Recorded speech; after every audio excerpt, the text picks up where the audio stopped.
¿Qué tal? Muy buenas noches. Estamos de nuevo en un debate de espacio público. Tras un mes y medio de debate en la web, como suele ser habitual. En este caso, cuando pusimos en marcha el debate sobre renta mínima garantizada, la verdad es que no nos imaginábamos que iba a tener, entre comillas, tanto éxito. La verdad es que ha estado muy bien, tanto por el nivel de los participantes, por cierto, todavía está abierto, quien quiera contribuir puede continuar haciéndolo, tanto por el nivel de los participantes, decía, como por el enfrentamiento de posturas y lo interesante de los argumentos de cada una de ellas, ¿no? Han sido muchas las intervenciones y para hacer un debate en este plató, pues hemos invitado a prácticamente todos ellos, pero no, lo siento, no caben todos, están solo 6, y un séptimo, Daniel Raventós, que estará por teléfono. Si os parece, empiezo a presentar a los contertulios y os explico cómo empezó a gestarse la idea de este debate, del que, por cierto, en espacio público estamos muy satisfechos. Tenemos al profesor José Antonio Erce. ¿Qué tal? ¿Cómo estamos? Es profesor de Economía en la Universidad Complutense de Madrid. Buenas tardes, profesor. Gracias por venir. A Guillermo Fernández Maillo, que es de Cáritas y de la Fundación Foessa. Guillermo, saludos. Gracias también por estar aquí.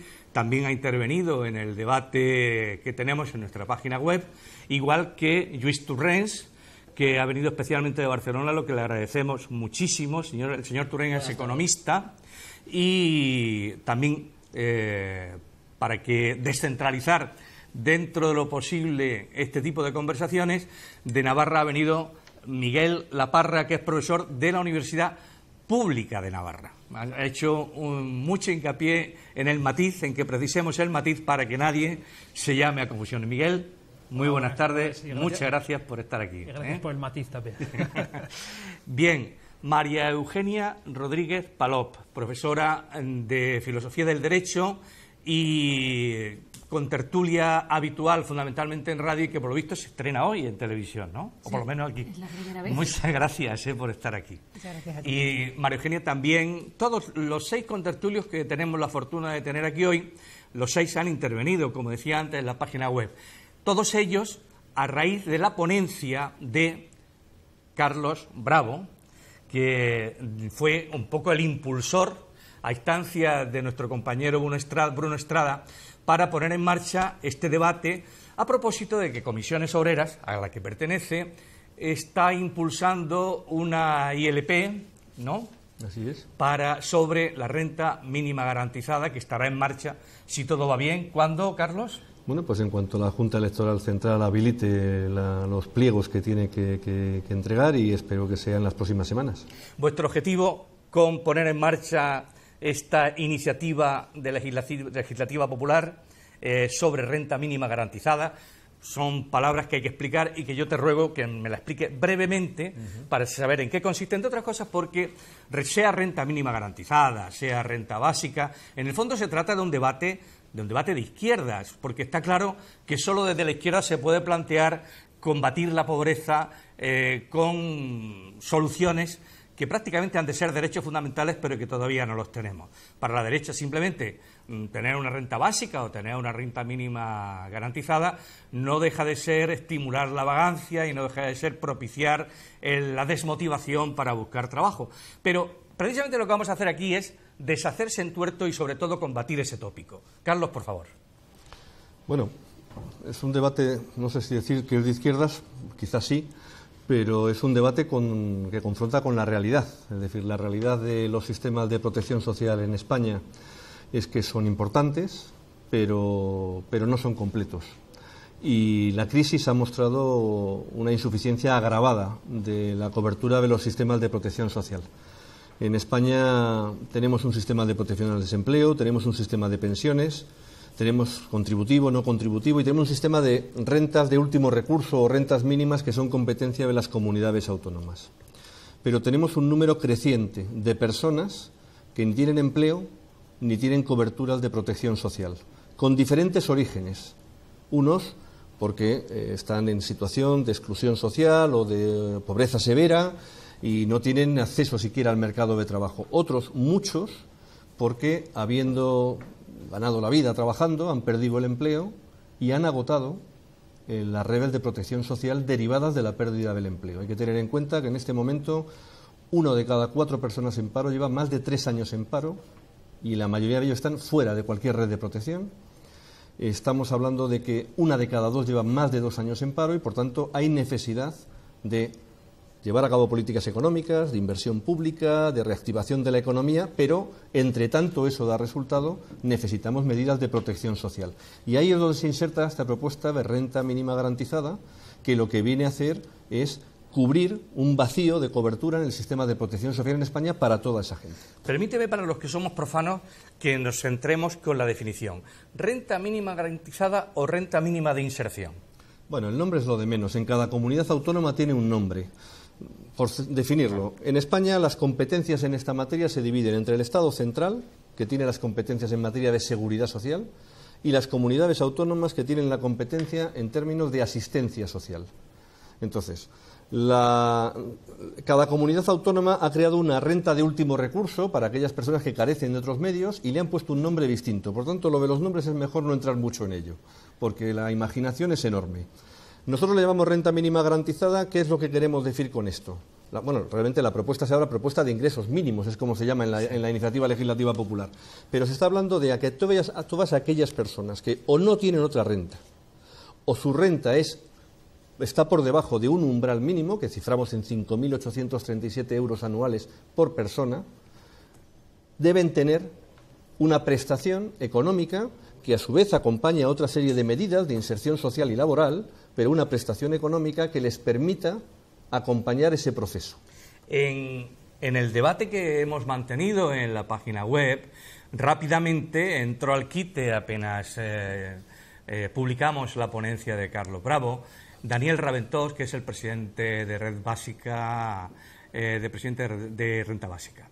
Él tituló su artículo La miseria de una renta mínima garantizada. Estamos hablando en serio.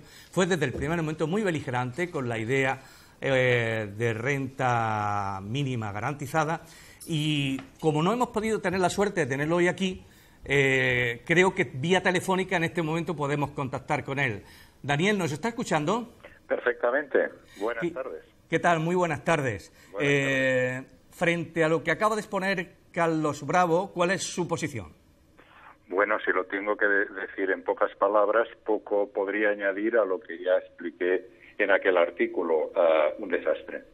¿Y por qué un desastre? Porque lo que se está proponiendo por parte de esta ILP, ya sabemos por experiencias, tanto en comunidades autónomas como en otros sitios que se ha hecho de forma centralizada, como en Francia, por ejemplo, que realmente o bien es muy deficiente en algunos aspectos este tipo de propuestas condicionadas, o bien no solamente es deficiente, sino que es muy insuficiente respecto a las necesidades que tenemos en la actualidad. Actualmente hay una gran parte, en esto creo que todos estamos de acuerdo, una gran parte de la población durísimamente castigada por la crisis y por las políticas económicas que se han puesto en marcha para hacer supuestamente frente a esta crisis. Entonces, ante esta situación realmente horrible, una propuesta como la ILP que proponen comisiones y UGT simplemente es muy poca cosa, y por eso hablaba de que si estamos hablando en serio, creemos que deberíamos hacer algún tipo de propuesta, simplemente algo más racional. Es decir, por ejemplo, una renta básica que hemos mostrado, Luis, que lo tenéis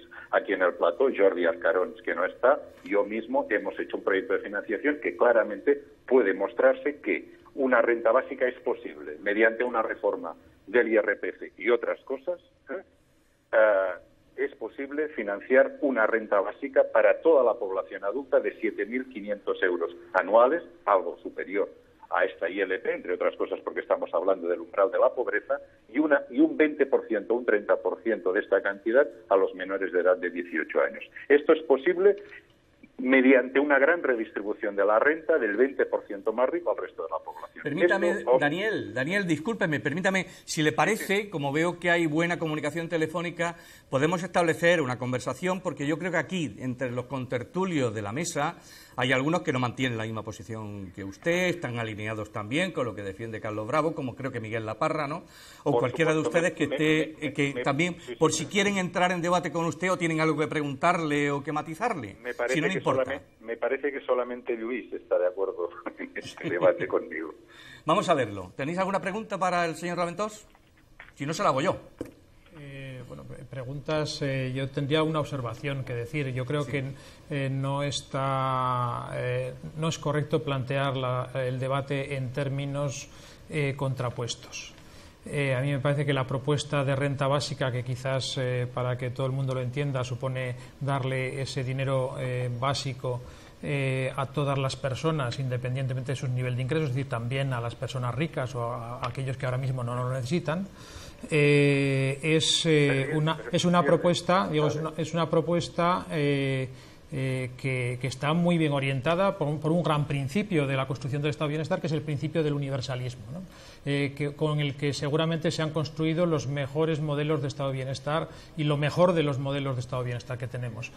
Pero todos sabemos que más allá de los modelos económicos que habéis demostrado muy bien y excelentemente que eso es viable y que nos lo podemos plantear a futuro, en política hay una cuestión muy importante, que es la cuestión de los tiempos.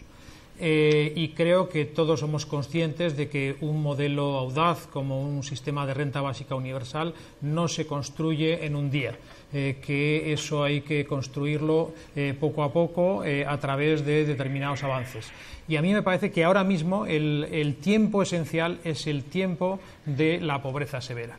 El elemento de diagnóstico esencial del impacto de la crisis es que esta crisis sobre todo ha afectado a los más pobres en este país. O sea, que no es un problema de eficiencia que de recursos, quizás. No, son dos cuestiones. Hay sobre todo una cuestión de prioridad. Hay una cuestión de prioridad de las necesidades. Miguel, sí. Si me permites simplemente Adelante, una cosa. señor Raventós. Si me permites una cosa, es que precisamente venimos insistiendo desde hace tiempo que justamente para hacer frente a la pobreza severa, precisamente es mucho mejor la renta básica que no los subsidios condicionados. Esto es lo que intentamos explicar, porque claro, si se explican las cosas como tú lo has hecho, y sé que tú conoces perfectamente la renta básica, que también los ricos van a recibir la renta básica, parece que estemos haciendo el gilipollas, ¿verdad? Pues damos además a los ricos y a la gente que lo necesita una renta básica. Pero como mostramos de forma, creo que meridianamente clara, mediante la financiación de la renta básica que proponemos, los ricos pierden. Claro que reciben la renta básica, entre otras cosas para evitar costos de financiación y costos de administración. Pero los ricos pierden. Por lo tanto, la recibe todo el mundo, pero no todo el mundo gana. Esto es una de las cosas que tiene que quedar clara con la renta básica. Eso por una parte. Y luego efectividad. Efectividad es que justamente pensamos que estos subsidios dirigidos a la pobreza son una miseria. Que se tienen... Vamos a ver, y para evitar discusiones que creo que son un poco tontas. Si tú me estás proponiendo, o en general los que estáis proponiendo, que se mejoren las rentas mínimas de inserción respecto a la situación actual, yo digo, adelante. Si lo que se está proponiendo son rentas garantizadas que mejoren la situación de los pobres respecto a la situación actual, yo digo, adelante. Lo que estoy diciendo es que esto es más que insuficiente y mucho más deficiente que la propuesta de la renta básica, que creo que es la discusión donde se puede llevar. Claro, si tú me dices, vamos a mejorar las rentas mínimas de inserción, pues claro, yo te lo voto. Pero no es esta, creo, la discusión. Señor Raventós, si le parece, vamos a continuar todo el rato porque parece que por su parte no hay inconveniente mantenerse en línea, pero si le parece vamos a abrir un poco el debate también con las personas que tenemos en plató. A mí me interesa mucho la opinión del señor Erce porque también tiene, yo creo, en la colaboración, en la aportación que ha hecho en el debate, también tiene un punto original que a mí me interesa que refrende aquí en este debate. Bien, si no le importa, señor No, en absoluto, ¿cómo me va a importar? Estamos aquí para eso, ¿no? En primer lugar, antes de entrar en materia directamente, me gustaría decir que efectivamente el momento actual es uno en el que la crisis ha dejado un saldo social horrible. Yo creo que la persona no sea capaz de conmoverse, y utilizo deliberadamente esta expresión, conmoverse por la situación que venimos arrastrando desde hace años, que no haya sido capaz de conmoverse a lo largo de estos años por cómo la crisis quien sea que esté detrás, me da igual, ha ido seleccionando, por así decirlo, a sus víctimas, carece de corazón, justamente. Entonces, me parece que primero hay una situación de emergencia, que sería muy bueno que fuéramos capaces entre todos de empezar a resolver en alguna medida, paliar en la medida de lo posible, con herramientas, con instrumentos, con propuestas ad hoc para este momento. Yo no soy partidario de introducir nuevos derechos porque la situación es de tal emergencia que requiere una actuación de otro tipo. Si hablamos de derechos, si hablamos de esquemas universales, si hablamos de condiciones o no condiciones, creo que un impuesto negativo sobre la renta tiene mejores condiciones, mejores propiedades. Eso del impuesto negativo de la renta me interesa mucho que quede claro, porque no lo dice usted como una cosa normal y natural, pero es nuevo para probablemente a mucha de la gente que nos escucha, incluso para mí, ¿no? Por ahí desde los años 40. Pero entre los técnicos, me convendrá, ¿no? Y más allá de los técnicos, porque Martin Luther King hizo alusión a él en alguno de sus libros. O sea que está bien volver a ello. Muchas décadas. También Milton Friedman, no les voy a ocultar la gama amplia de personas de todos los pelajes que se han pronunciado sobre esto, ¿no?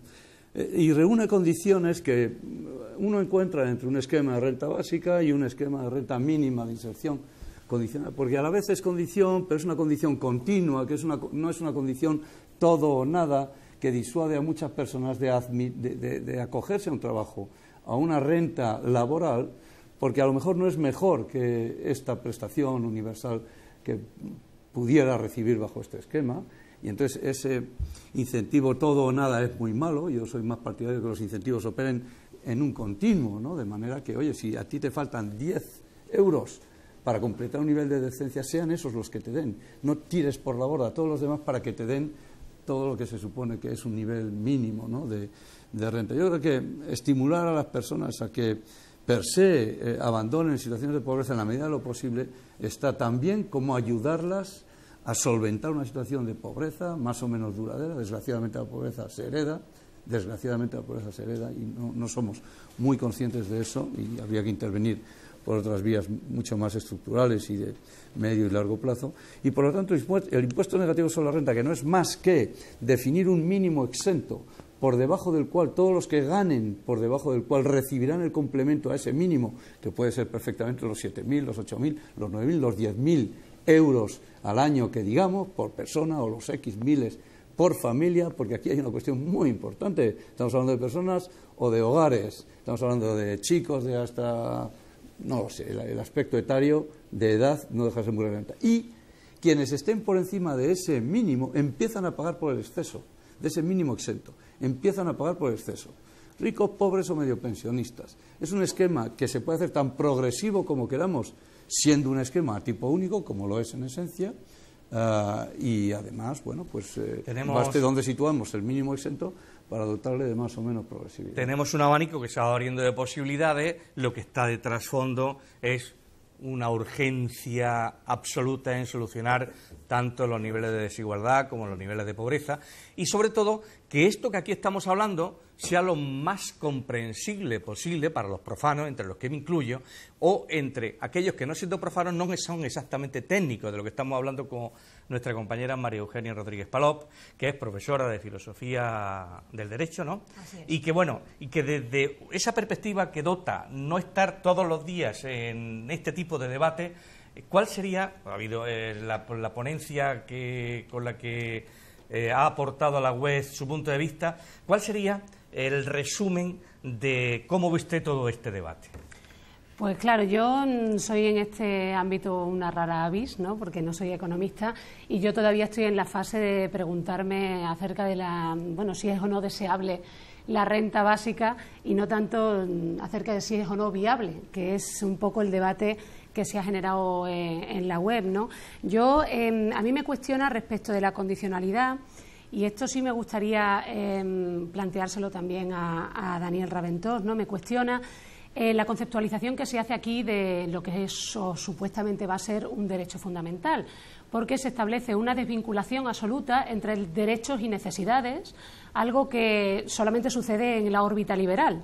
Es decir, que nosotros, desde una perspectiva no liberal, lo que hacemos precisamente es poner de manifiesto que el soporte antropológico de los derechos son precisamente las necesidades básicas. Si uno desvincula derechos y necesidades, bueno, pues esto quizás se tenga que explicar. También se tiene que explicar cómo se desvincula o por qué se desvincula la conceptualización de los derechos de un discurso de los deberes y las responsabilidades, ¿no? Porque esto afecta también a la concepción que se tiene de la cohesión social, ¿no? De si vivimos en una sociedad más o menos cohesionada, si somos individuos fragmentados, es decir, digamos, desligados unos de otros, o vivimos en una comunidad donde hay bienes comunes. Es decir, que yo creo que aquí pues también hay digamos, un discurso que no queda del todo, por decir, aclarado, ¿no?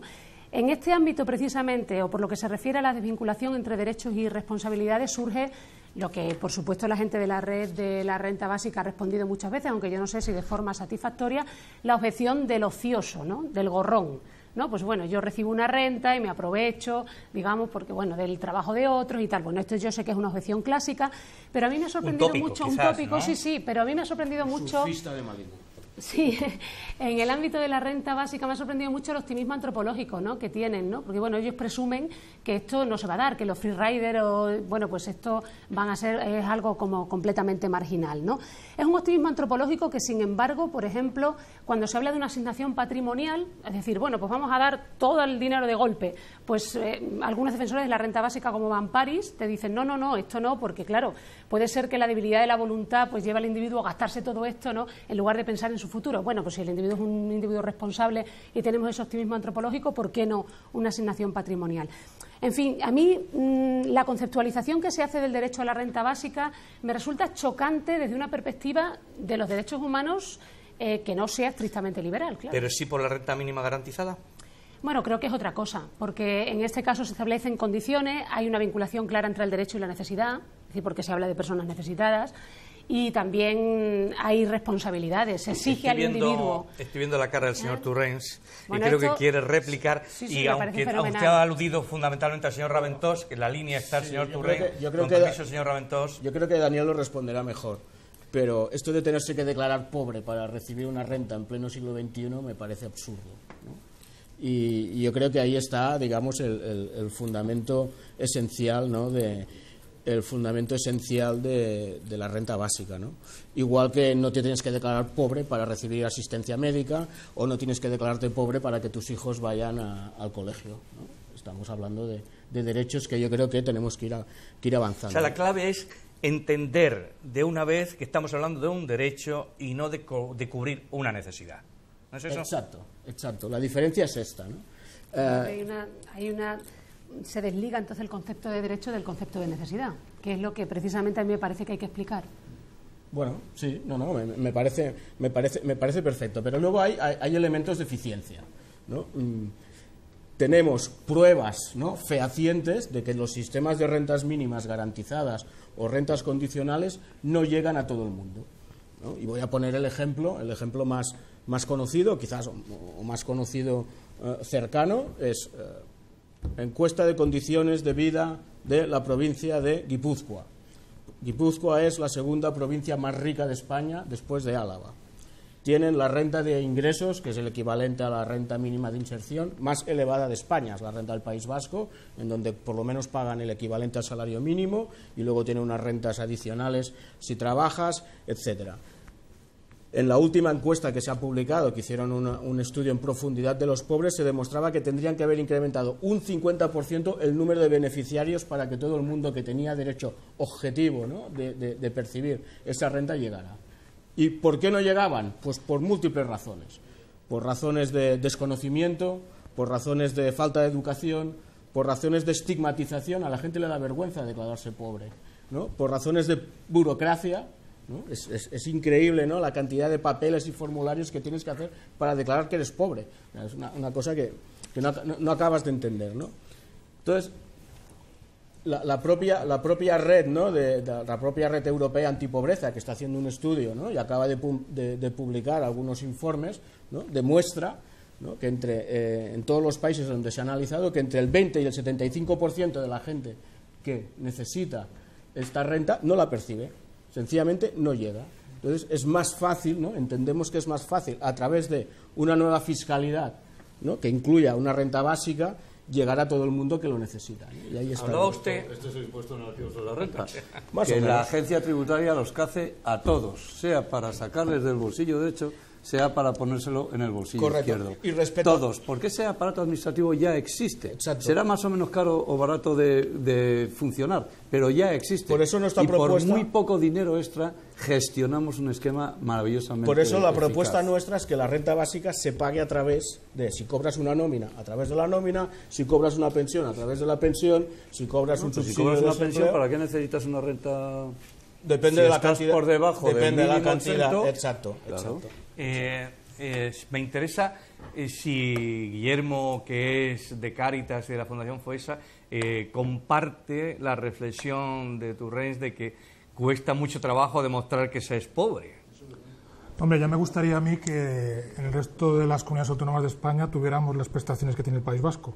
Eso en primera instancia, ¿no? Simplemente con eso yo ya me conformaría y cerraría la discusión si eso me lo pusiera en un papel para firmar, ¿no? Nosotros en este debate queremos ir bastante más. Creo que no es un tema tanto económico en este momento, que estamos en otra fase, ¿no? ¿Qué quiero decir con esto? En primer lugar, yo no sé hasta qué punto se pone la mirada de la gente que está pasando mal este tipo de debates, ¿no? Hablamos de 7 años de emergencia y las emergencias no duran 7 años. Las emergencias duran unas horas, un día. Solo que tenemos es un problema estructural enorme de gente que lo está pasando mal desde hace, no 7 años, sino desde hace muchísimos años, porque se nos olvida la gente que estaba en mala situación antes de que llegase la crisis. Nosotros un poco en este debate lo que podemos poner es la mirada de la gente que se ha acercado a los servicios públicos a intentar pedir ayuda. Entonces, claro, hay 3 elementos y que tienen mucho que ver con la ILP que se ha presentado desde el punto de los sindicatos que a nosotros nos preocupan. Algunos coinciden con las críticas que se puede plantear desde la renta básica y otros desde otros enfoques, ¿no? Por un lado, nos preocupa mucho el elemento de condicionalidad, ¿no? Yo creo que es un tema que tenemos que tratar ya de superar, ¿no? Porque la gente que se ha acercado a pedir ayuda a los servicios públicos o a organizaciones como las nuestras, un poco lo primero que se extrañan es ¿cómo que me está pidiendo usted condiciones? ¿Para qué? Pues si yo lo estoy pasando mal, usted lo que me tiene es que ayudar. Deje usted de pedirme requisitos. Es lo primero que se han extrañado, porque eran gente que no estaba acostumbrada a acercarse a los servicios públicos, a pedir ayuda, con lo cual se suponía que era suficiente con su palabra para decir, oye, lo estoy pasando mal. Entonces, primer elemento que ponemos un poco en cuestión, el tema de la condicionalidad, ¿no? Sobre todo porque, por ejemplo, en la ILP se plantea un tema de condicionalidad de una prestación vinculada a poder hacer cursos, ¿Está poder más de hacer acuerdo cosas. con la ILP que con la renta básica? Nosotros digamos que somos más posibilistas. Entendemos que la ILP sería ya un paso adelante, pero creemos que en este momento todavía se puede ir más allá. Uno tiene que ver con el elemento de la ILP, de la condicionalidad. Un segundo elemento tiene que ver con que las cantidades de las que estamos hablando, pues en principio no te hacen rebasar los umbrales de pobreza.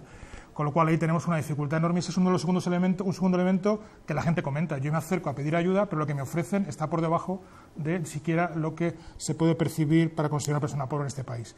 Y por otro lado, un tercer elemento que también nos preocupa de la ILP y de todo el mundo del sistema de prestaciones es la falta de compatibilidad del mundo de las prestaciones con el mundo del trabajo, el de buscarse la vida, con unos ingresos. Yo creo que ahí hay experiencias en otros lugares donde la compatibilidad entre un escenario como en el que nos encontramos, sobre todo de la gente que está en situación de pobreza, que tiene si llegan a trabajar, tienen unos bajísimos salarios que van a necesitar complementar necesariamente, además no de un punto de vista de 3 meses o 4 meses, sino en un largo plazo, ahí tenemos una serie de dificultades, ¿no? Con lo cual, incorporar la visión de los que lo están percibiendo, yo creo que sería bastante interesante en el debate, ¿no? Hablabas de que, en principio, las crisis deben durar poco, 7 años es demasiado, pero yo recuerdo también que en la aportación que nos hacía el profesor Erce nos decía que la pobreza se reproduce y parece, no sé si estamos de acuerdo con ese diagnóstico, Carlos, que como ponente habló el primero y llevaba ya mucho tiempo sin orar. No, porque yo creo que es bueno que todas las posiciones, el amplio espectro de posiciones que habéis presentado aquí lo expusieran. Pero me gustaría contestar a 2 cosas concretas y reorientar donde creo que están los términos fundamentales del debate. El debate se inicia con una propuesta, que no es ni mejor ni peor que el resto de alternativas que hay, porque todas trabajo garantizado, renta mínima, renta básica, impuesto negativo sobre la renta, intentan abordar un problema. Y, por tanto, yo no voy a intentar ni pontificar ni desacreditar otras fórmulas, más allá de que podríamos entrar a cada una de ellas y seguramente todas tendrían elementos de discusión. Pero mira, la propuesta de renta mínima es una propuesta hecha en el año electoral para exigir a todos los grupos políticos que se pronuncien y para que las próximas Cortes, que no las actuales, donde no hay ninguna posibilidad de que prospere, tengan que discutir algo que, tal y como la hemos diseñado nosotros, que podrá tener otra deriva, significa 2.151.000 personas percibiendo la prestación, que viven en 1.830.000 hogares, donde viven 6 millones de personas de este país. Estos son, con datos oficiales, Instituto Nacional de Estadística, el colectivo objetivo de esta propuesta. ¿Esto es poco? Bueno, pues en fin, sí, claro, sí, pues alguien podrá decir que es poco. Una prestación que prioriza el ampliar el espectro de cobertura, que es estructural, como bien se decía, porque hoy estamos hablando de ese universo de gente. Pero es que en el año 2007, con las tasas de empleo más bajas que ha conocido este país, se acercaba al 1.000.000 de personas los que estaban en esta situación sin coberturas. Es decir, que hay un problema de vacíos en los sistemas de protección social que tenemos que cumplir. Por tanto, ese elemento de concreción que significa un mínimo de 11.000 millones de euros anuales hoy, y digo mínimo porque como tiene una prestación mejorada y así se establece con carácter imperativo cuando hay cargas familiares, el coste se situaría más entre 15 y 20.000 millones. Por tanto, en fin, se puede decir que el doble, y yo estaré encantado, haremos mucha más política social con el doble, pero con esta se hace un tanto. Es verdad que el sistema de rentas mínimas en España no ha funcionado adecuadamente en las comunidades autónomas, por las razones que apuntaba Luis, pero también porque se define de manera inadecuada. Se definen como derechos subjetivos cosas que luego no son reclamables ante ninguna instancia. Por eso la propuesta que estamos poniendo encima de la mesa, que insisto, es una propuesta insertada en el mapa de protección social que hay en España, con estándares comparables al resto. Posibilista, sí, posibilista, pero muy exigente y ambiciosa, porque las cuantías de las que estamos hablando y el número de personas al que nos estamos dirigiendo significa que avanzaríamos sustancialmente. ¿Habríamos agotado el camino? ¿Habríamos acabado con la pobreza? ¿Habríamos resuelto los problemas de los sistemas de protección social? No, claro que no. Pero habríamos afrontado de manera eficaz un problema real. ¿Se pueden abordar otras cuestiones, otras maneras? Seguro que sí. Y le veo utilidad. Yo podría discutir de impuesto negativo sobre la renta y creo que tiene ventajas e inconvenientes. Creo que se parece a un sistema de renta mínima, pero tiene ventajas e inconvenientes. Una propuesta como la de renta básica me parece interesante, pero creo que es inviable en este momento ponerla en marcha. Y en ese sentido, nosotros hacemos una propuesta que está mucho más acotada, que no agota el camino y que nos parece que está muy pegada a lo que hoy puede resultar exigible en una situación como la que tiene este país y, sobre todo, atiende a resolver el problema de millones de personas que son esas víctimas de la crisis que están en una situación manifiestamente mejorable. Me gustaría saber si el señor Raventós nos continúa escuchando para comentar con él a propósito de lo que llevamos hablado. Hablaba el señor Bravo. ¿Nos escucha el señor Raventós? Sí, perfectamente. Hablaba el señor Bravo de que la renta mínima garantizada son 11.000 millones, ¿no? Pero el señor Herreros, que compañero de ATAC de Madrid, que escribió una de las aportaciones al debate en la web, explicaba claramente que frente a 11.000 millones que cuesta la renta mínima garantizada, el coste de la renta básica es cero. ¿Usted nos podría explicar esto un poco más para que lo entendiéramos todos? No, esto era un error. O sea, evidentemente el coste de la renta básica no es cero.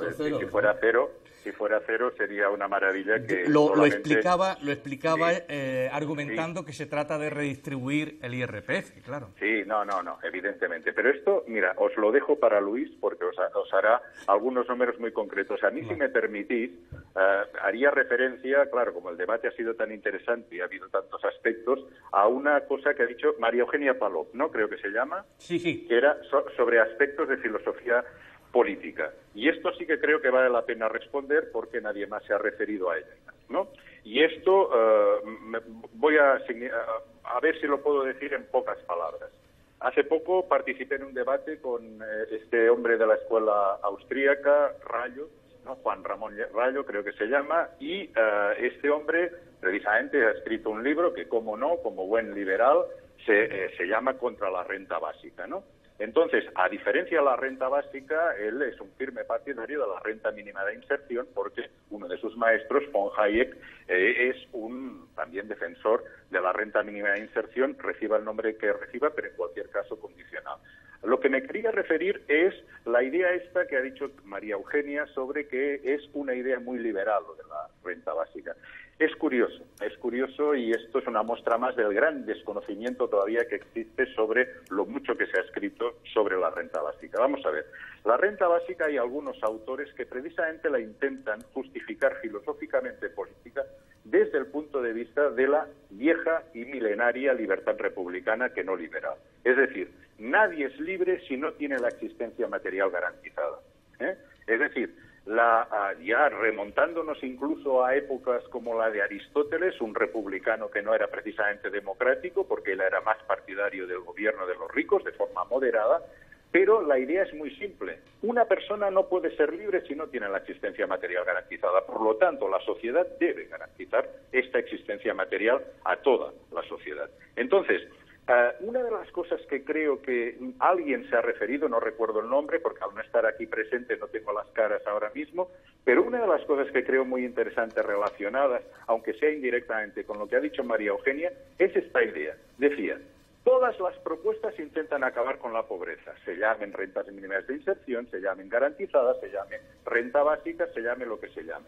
Pero atención, porque precisamente yo creo que para entendernos al menos un poco, algo muy interesante es saber distinguir que todas las propuestas, excepto la renta básica, solamente pretenden acabar con la pobreza. La renta básica efectivamente pretende acabar con la pobreza y tiene la pretensión, creo que técnicamente demostrada, que es mucho mejor que cualquiera de las otras. Pero bueno, incluso así, el punto que creo que vale la pena destacar es que la renta básica, además de acabar con la pobreza, tiene algo en la cabeza muy importante, que es incrementar la libertad real de la inmensa mayoría de la población no estrictamente rica.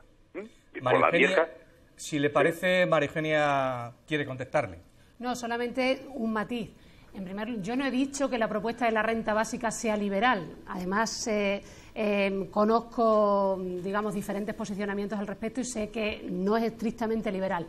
Lo que he dicho es que desligar derechos y necesidades es algo que se tiene que explicar precisamente porque es algo que solamente se hace en la órbita liberal.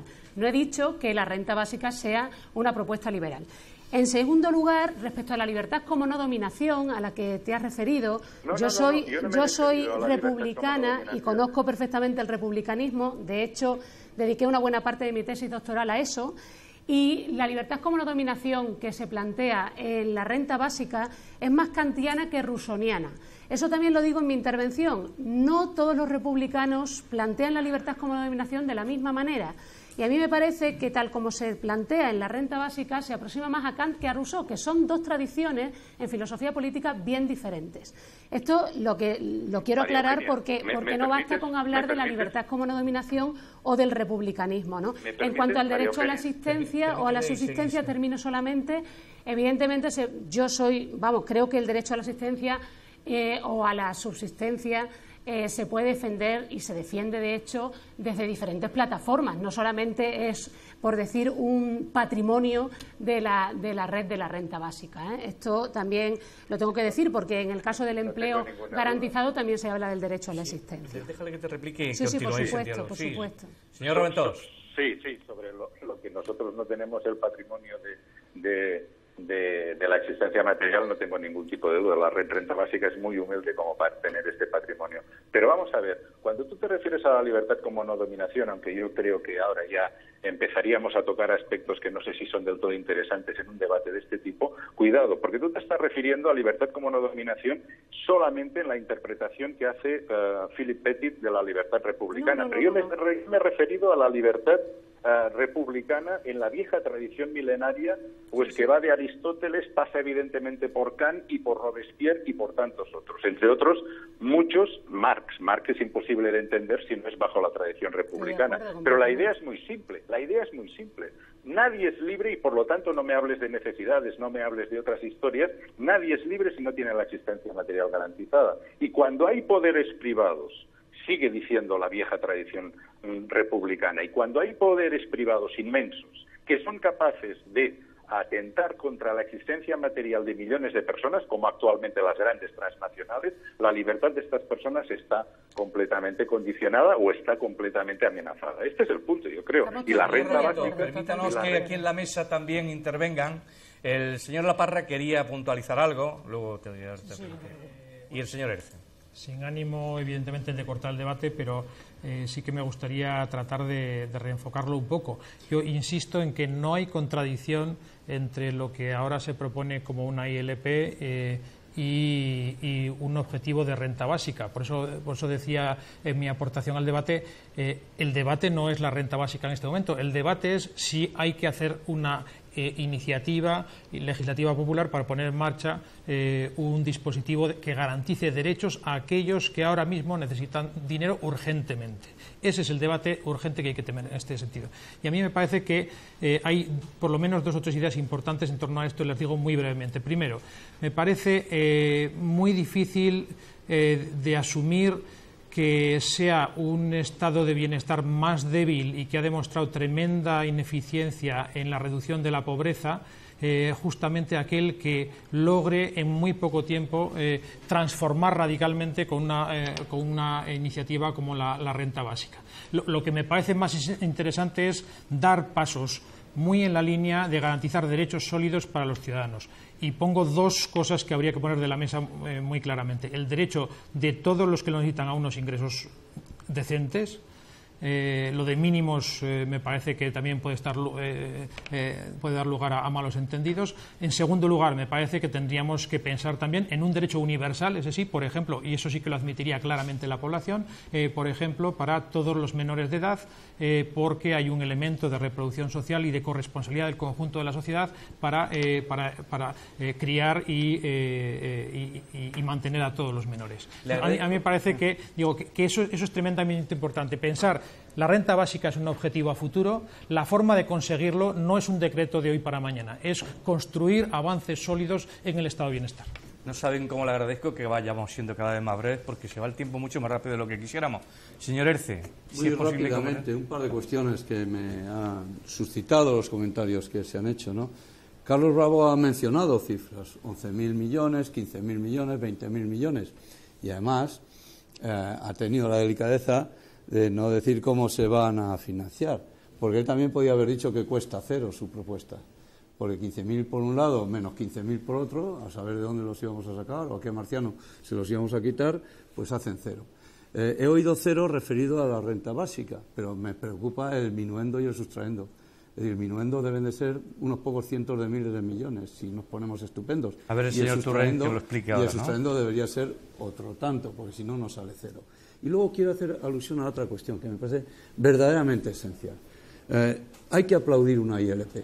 Hay que aplaudir una ILP en un país tan poco aficionado a que la sociedad se movilice a través de herramientas, instrumentos de este tipo. Esto es una excelente noticia. Yo felicito a Carlos Bravo y a las organizaciones que le acompañan a ella, porque podamos estar hablando hoy aquí de que hay una ILP en curso. De una iniciativa legislativa popular. Eso es, que si prospera acabará dando un trámite parlamentario a lo que buenamente la sociedad o sus representantes, mejor dicho, decidan adoptar.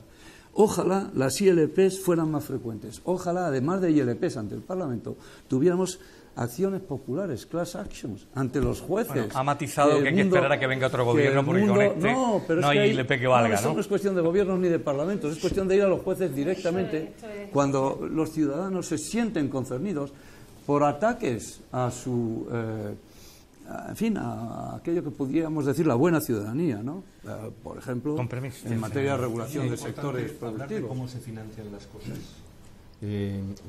Nosotros con este gobierno, hace un año, todavía no en julio, 29 de julio hará un año, este gobierno comprometió, asumiendo que el sistema de rentas mínimas de comunidades autónomas era insuficiente, hacer un mapa y abrir una mesa de diálogo social para ponerlo en marcha. Ese compromiso tenía que instrumentarse en enero.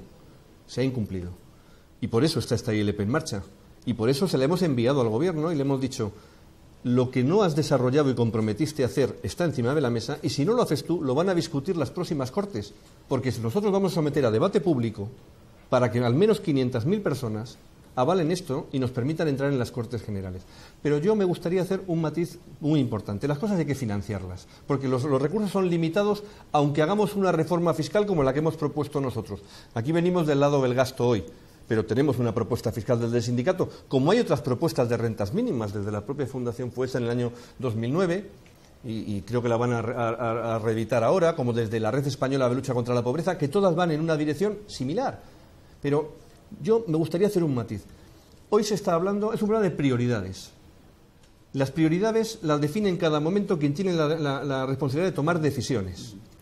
Después de los resultados últimos, este Gobierno, para intentar convencer de sus opciones en las próximas elecciones, puede reforzar la vía de inversión social, que me gustaría hablar más de inversión social que de gasto social, o puede intentar encandilarnos otra vez con una bajada de impuestos. Con permiso, una bajada de impuestos, como la que se ha filtrado, porque aquí estamos en globos sonda, ayer se iba a devolver derechos a los empleados públicos, una bajada de impuestos, como la que se ha filtrado sobre el IVA de 2 puntos, son 5.000 millones, es la mitad del coste de esta ILP, ¿eh? Es que es un problema de prioridades. Cuando hay recursos y hay crecimiento, se pueden hacer cosas. Y un paso y un camino. Precisamente las prioridades, el problema que tenemos con las prioridades es que al final los paganos de esta crisis van a seguir siendo los mismos, porque los que no percibían nada en el año 2007 van a seguir sin percibirlo si focalizamos solamente las prestaciones desde el punto de vista del empleo.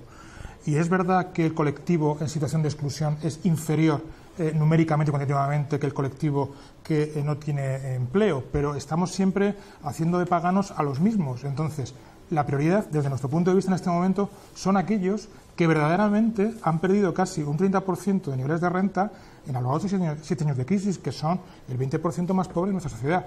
Que hay gente trabajadora, sin duda alguna, pero hay mucha gente que el tema del empleo no es el tema prioritario, es un tema de supervivencia. Entonces, desde el punto de vista de las prioridades, yo creo que nosotros, apoyando cualquier iniciativa que vaya en esa dirección, tiene que haber determinados grupos que socialmente estén verdaderamente priorizados, frente a otros que a lo mejor, necesitándolo también, no tenemos que arbitrar en este momento una pugna entre los recursos públicos que puedan existir. Pero se han juntado, ¿eh? Se han juntado los dos grupos, ¿eh? Sí, se han juntado, evidentemente que se han juntado, pero no del todo. Luis, que lleva mucho rato intentándolo. Sí, a mí, hablemos un poco de los números, ¿no? Una de las cosas que me sorprende, ¿no?, es que parece que poner 11.000 millones de euros sobre la mesa, o 15.000 o 20.000, cuando la presión fiscal en España es 7 o 8 puntos inferior a la media europea, ¿no?, parece que sea, ¿no?, que nos haya cogido un ataque de, no sé, un síndrome de Estocolmo, que es lo que yo ponía en el artículo, ¿no? A ver, es que estamos generando un país low cost, o sea, un país en donde nuestros impuestos, ¿no?, lo que pagamos aquí es muy por debajo de lo que se paga, ¿no? Sobre todo los ricos, ¿no? Bueno, sobre todo los ricos y sobre todo en general, ¿no? Porque luego hay un grado de fraude fiscal que no solo es los ricos, también los autónomos, ¿no?, etcétera, ¿no? Pues el mismo sistema de módulos del IRPF es un escándalo, ¿no? 11.000 millones aquí. Hay que poner dinero en sanidad porque hacen falta más recursos por envejecimiento de la población, en educación, en servicios sociales, en dependencia. El problema es que la estadística nos dice que hay 9,5 millones de pobres. Y con vuestra medida no sacáis a nadie de estos 9 millones de esta pobreza.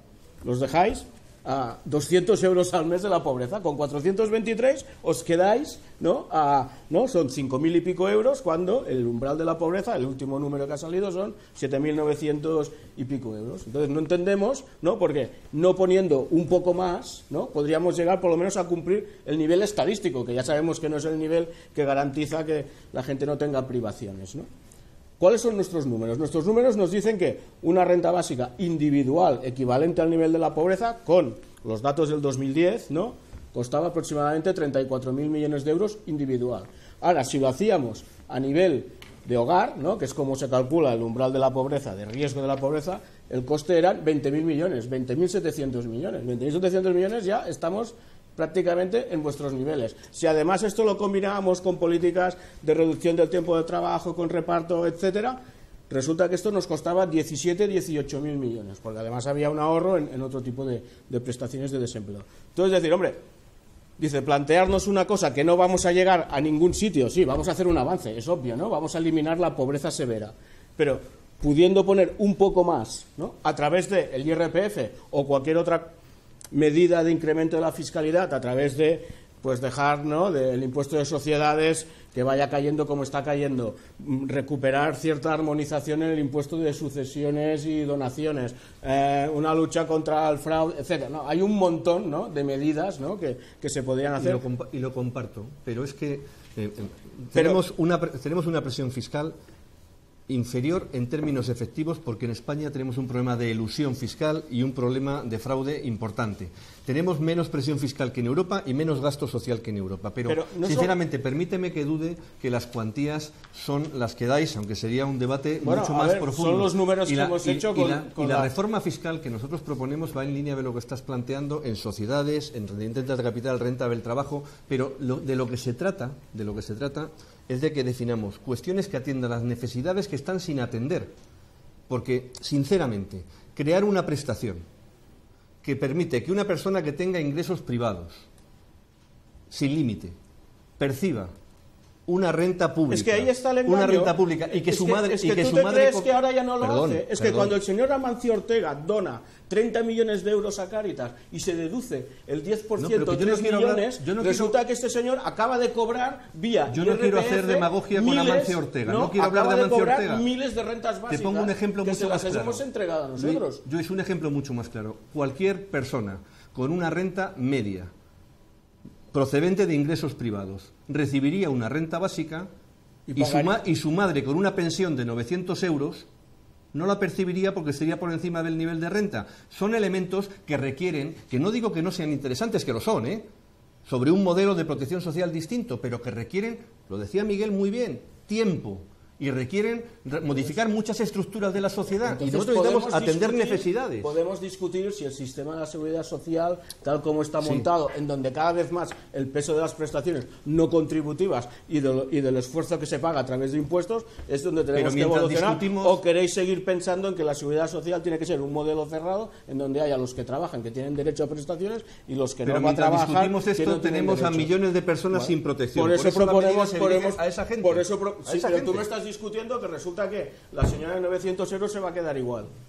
Cuando yo lo que digo es que el señor que no llega al mínimo del umbral de la pobreza alcance el umbral de la pobreza. Que también es importante y es los avances sociales, si son sólidos, tienen que venir de la mano de consensos sociales amplios.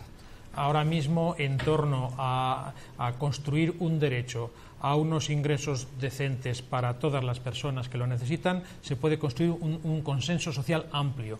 Yo digo que esa propuesta de una renta mínima garantizada cabe en cualquier programa político de cualquier partido de los que se presentan a las elecciones con expectativas de salir, y cabe también en cualquier programa presupuestario, incluso en los más austeros. También cabe una estrategia de redistribución que por lo menos como mínimo, y con esto acabe, garantice que no hay pobreza severa en este país, pero es que se ha duplicado.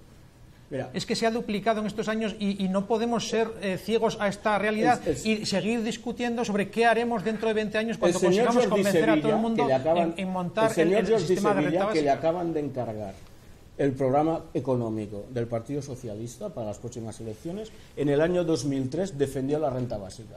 ¿Y qué dijo? Perdió, porque lo presentó al Comité Federal y a la Asamblea, a los órganos de dirección, y perdió. Y dijo, tenemos que aceptar porque no hay una aceptabilidad social de esta medida. Estamos hablando del año 2003, en donde la tasa de paro estaba bajando a marchas forzadas, y ahora resulta que estamos en una situación con 8 millones de personas desempleadas de facto, porque son 5,5 millones que están declarados, más 1 millón que ya han decidido que ya no buscan trabajo, y por lo tanto ya no son las estadísticas, más 1,5 millones más que están trabajando a tiempo parcial, pero les gustaría trabajar a tiempo completo y no encuentran nada, más 1 millón más que se han ido del país, ¿no? Y que ya sabemos que esta gente no va a encontrar trabajo, la mayoría, ¿no? Por mucho que ahora creemos 1 millón de puestos de trabajo, etcétera, va a quedar ahí una bolsa de gente que va a ser imposible. Entonces, plantear que la situación es que, tenemos que defender una aceptabilidad social, ¿de qué? ¿De que van a cobrar 423 euros 1 millones de personas? Hombre, a mí no me parece bastante justo para esta gente. Yo creo que tenemos que intentar darles algo más. No sé si será excelente, será excelente que el Parlamento aumente las cuantías, será excelente. Disculpadme un momentito, por favor. Es que no nos hemos dado cuenta, pero se ha ido prácticamente el tiempo, con lo cual, antes de que cada uno de ustedes tenga un último minuto para despedida, quiero despedir también al señor Raventós, si lo tenemos todavía al teléfono. ¿Estamos ahí, Daniel? Lo tenéis escuchando. Bueno, ¿qué le parece cómo está religiosamente. yendo el debate? Está la cosa calentándose, ¿no? Qué pena que nos quede poco tiempo. No, pero bueno, pero es normal, en fin, que salgan estas cosas y tal, pero creo que todavía hay mucha incomprensión. Yo creo que esto de decir que la renta básica todavía no hay consenso social, yo creo que mucha gente está utilizando, aunque no lo haga con mala voluntad, ni mucho menos, pero está haciendo que la profecía se autocumpla. Es decir, como la renta básica ahora todavía no tiene consenso social, tenemos que pedir cosas que, aunque sabemos que son más deficientes, pero supuestamente tienen más consenso social. Por lo tanto, no damos la renta básica, por lo tanto, en fin, es una profecía que se autocumple cuando se dice que no hay suficiente consenso social. Es una lástima, pero en cualquier caso, estoy harto, quiero decir que he escuchado muchísimo a lo largo de estos años, tanto en momentos de no crisis como después de la crisis, que no es el momento de la renta básica. Está bien, para unos cuantos creemos que vale la pena hacer este debate social. Al fin y al cabo, como consenso social, hace un año nadie hubiera dicho que estas dos alcaldesas, por ejemplo, nuevas de Madrid y de Barcelona, tenían mucho consenso social, y en cambio ahora lo han tenido. Hay que tener esperanza. Muy bien, pues no sabe cómo le agradecemos que haya tenido la paciencia de aguantar prácticamente toda la hora ahí al teléfono. Gracias por sus aportaciones, y como creo que esto tiene cuerda para rato, nos iremos continuando viendo en estos debates y otros, espero. Señor Raventós, muchas gracias y buenas tardes, noches. Y un saludo a todos, buenas noches. Gracias. José Antonio, un último turno, de minuto y poco. Está muy bien que se hable de estos temas. Es un momento social y político también, quizá no económico, pero es un momento muy oportuno para hablar de ello. No llegaré hasta el punto de decir que cualquier cosa que se obtenga estará bien, pero estará muy bien que la sociedad española, sus representantes, empiecen a reflexionar sobre mecanismos para paliar, para aliviar, si es posible, para erradicar la pobreza, porque eso es algo consustancial a una sociedad decente, a una sociedad sana. Tenemos muchas herramientas del estado del bienestar que han sufrido todas ellas con la crisis, que habrá que restaurarlas, como decía Carlos, y desde luego sí que quiero insistir en el aspecto contable, de partida doble, de cualquier cosa que se nos ocurra, porque a lo mejor estamos haciendo panes con tortas y en el fondo sería malo precisamente para aquellos que queremos defender, ¿no? Guillermo. En un contexto como en el que estamos ahora mismo, donde los recursos son escasos y donde la sociedad española cree que pagar menos impuestos es mejor, pues es complicado articular propuestas muy elevadas, ¿no? Nosotros, nuestra insistencia es focalicemos las prioridades allá donde sea en este momento más necesario y donde sea más posible. Tenemos dos colectivos desde nuestro punto de vista fundamentales. Uno lo ha comentado Miguel antes, que es la infancia, la familia, que es la que está soportando gran parte del elemento de la crisis, y un segundo elemento que tendríamos que tener en cuenta es aquellos que ya vienen heredados de otras crisis y que no están recogidos por el sistema, ni por el de contributivo, ni por el no contributivo, ni por el de las comunidades autónomas. Focalizando ahí, contarán con todo nuestro apoyo y todo nuestro empuje como organización, está claro. Muy bien, señor Torrens. Bueno, yo puestos a escoger, si se discute sobre la sostenibilidad o la financiación de la renta básica en el nivel de la pobreza, empecemos por la renta mínima que propone la ILP, pero que sea una renta básica, o sea, que todo el mundo tenga derecho a percibirla, y montemos una reforma fiscal que haga que esto se pueda pagar, ¿no? De tal manera que, obviamente, los ricos serán los que van a financiar esta renta, ¿no? Pero hagámosla así, ¿por qué? Porque con esto nos vamos a evitar las dinámicas perversas, ¿no? De las trampas de la pobreza, de las trampas de la precariedad, etcétera, ¿no? Antes María Eugenia hablaba, ¿no?, de las necesidades. Es que no solo hay necesidades materiales. Por ejemplo, tú cuando tienes que acceder a la vivienda, o tienes unos ingresos estables o alguien que te avale, o no puedes acceder. Dudo que con una renta como la que puede salir de esta ILP tú puedas seguir al propietario a que te alquile. En cambio, con una renta básica tú sí que seguramente, porque sabes que es algo que es inalienable, que siempre lo vas a tener, ¿no? Y lo mismo pues para pedir un crédito. O sea, hay un montón de situaciones de necesidad que no son de tener dinero para comer, sino de acceder a servicios que, ¿no?, la gente con un nivel de vida medio decente puede acceder, que con una renta básica seguramente sería mucho más fácil, ¿no? O la necesidad del joven de poder irse de casa, de emanciparse, o de un emprendedor de poder iniciar su proyecto vital, o de una mujer de poderse ir o de una mujer o de un hombre, de un hogar en donde no está bien, ¿no? Muy bien. Miguel, tu minuto. Sí, bueno, muy brevemente, quería rescatar, porque hemos tirado por la borda la experiencia de las comunidades autónomas con las rentas mínimas demasiado pronto. Evidentemente, el primer problema que ha tenido la renta, el problema esencial, no ha sido ni la trampa de la pobreza, ni el fraude, ni que se han dejado, ni que han... en general, si le preguntas a la gente que lo ha cobrado, todas las evaluaciones que se han hecho, las evaluaciones son tremendamente positivas de la gente que lo ha recibido, en cuanto a los efectos que eso ha tenido sobre ellos.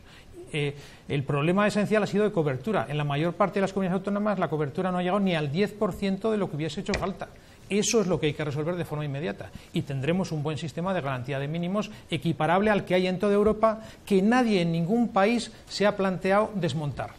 Y sin embargo aquí no nos hemos atrevido, después de 20 años dándole vueltas a las rentas mínimas de las comunidades autónomas, todavía no lo tenemos montado del todo. Esto es lo que hay que cubrir. Muy bien. María Eugenia. Bueno, pues yo diría que más allá de la situación de emergencia social, que yo creo que es clara y que puede justificar y justifica esta iniciativa legislativa, a mí me parece que plantear un ingreso monetario es, tanto en un caso como en otro, es como modelo, digamos, pobre y poco ambicioso, y que mantiene una concepción de la pobreza monetaria, excluyendo el carácter multidimensional de la pobreza. A mí me gustaría apostar por modelos, y no hablo ahora mismo de esta situación de emergencia social, sino de modelos más, digamos, a largo plazo, que tuvieran mayor incidencia, por ejemplo, en el ámbito de la propiedad, del derecho a la propiedad privada, que tuvieran mayor incidencia sobre el sistema productivo, que supusieran un auténtico cambio sustancial del sistema productivo, y también sobre la división sexual del trabajo o la organización de los tiempos de la vida, que afectan fundamentalmente a las mujeres. Me parece que tanto la renta básica como esta otra mantienen, digamos, o se asientan en un concepto de la pobreza que yo considero limitado. Muy bien, muchísimas gracias. Y el ponente, que ha tenido la amabilidad de abrir este interesantísimo debate, tanto aquí como en la web, a ver cómo cerramos. No, pues insistiendo en la idea de que hay muchas más coincidencias en esta mesa de lo que parece. Yo me resisto a este debate un poco, permítaseme la ironía, cainita entre personas que comparten las mismas inquietudes, a ver quién tiene la mejor propuesta, ¿no? No. Tenemos un problema, y es que quienes tienen que tomar las decisiones sobre estas prioridades sociales no las toman. Por tanto, busquemos la fórmula. Nosotros hemos sido muy pragmáticos, los sindicatos somos muy pragmáticos habitualmente y lo hemos hecho. Se han planteado más cosas. María Eugenia lo planteaba, las ayudas generales a la infancia son ayudas a la familia, que tienen además un impacto demográfico, que con inversión pública en 0-3 años y en otras cosas permiten además conciliar horarios, se pueden hacer muchas más cosas. Hoy estamos en esta parcelita de la renta mínima, parcelita de 2.150.000 personas, es decir, que muy trascendente. Sí me gustaría decir una cosa muy clara. Nosotros hemos priorizado en esta propuesta, y es la que vamos a someter al aval de la ciudadanía para llevarla a las Cortes Generales, completar el mapa de cobertura, que nadie quede sin cobertura. Y somos conscientes que lo hacemos con una cuantía modesta, que es muy importante en términos agregados, porque hoy hay mucha gente con necesidad, pero que en la medida en que el número de gente con necesidad disminuirá también, y nos permite hacer un segundo paso, que es incrementar las cuantías. Creo que hoy tenemos que atender situaciones de emergencia social, por eso nosotros estamos ahí, y creo que ese es el campo que tenemos que compartir todos. ¿Este es el punto de llegada? No. Este es el punto de partida, pero hoy es imprescindible. Muchísimas gracias. Pues la verdad es que el debate continúa abierto en la web. Mucho me temo que, aunque en este primer estadio lo demos por cerrado cuando llegue la temporada veraniega, a lo largo del tiempo en espacio público continuará hablándose y mucho de este derecho, porque se trata de un derecho, como aquí ha quedado claro. No es un brindis al sol, no es un tópico, es un derecho, como en su día lo fue conseguir la abolición de la esclavitud, las 8 horas de trabajo o el voto femenino. Suena lejano en parte, pero por eso mismo nos alegramos mucho de poder servir de plataforma para todo este tipo de argumentos y, de alguna manera, que esto quede grabado y quede en las redes significará que siempre será un referente para todas aquellas personas que estén interesadas en entender, de alguna manera, lo que pasa con la renta mínima garantizada, con la renta básica, etcétera, etcétera. Si servimos de referente, aunque sea mínimamente, nos daremos por satisfechos. En Espacio Público cerramos temporada televisiva, pero abriremos en breve ya para la próxima temporada con un tema muy interesante al que invitamos también a todo aquel que esté interesado a tratar hasta que lleguemos luego después al debate presencial. Será nada más y nada menos que el Tratado Transatlántico de Libre Comercio, del que también yo creo que hay mucho que hablar y mucho que conocer. Siempre nuestra vocación es poder ser útil y servir de referente. Hasta nuestro próximo programa. Os agradecemos mucho vuestra atención.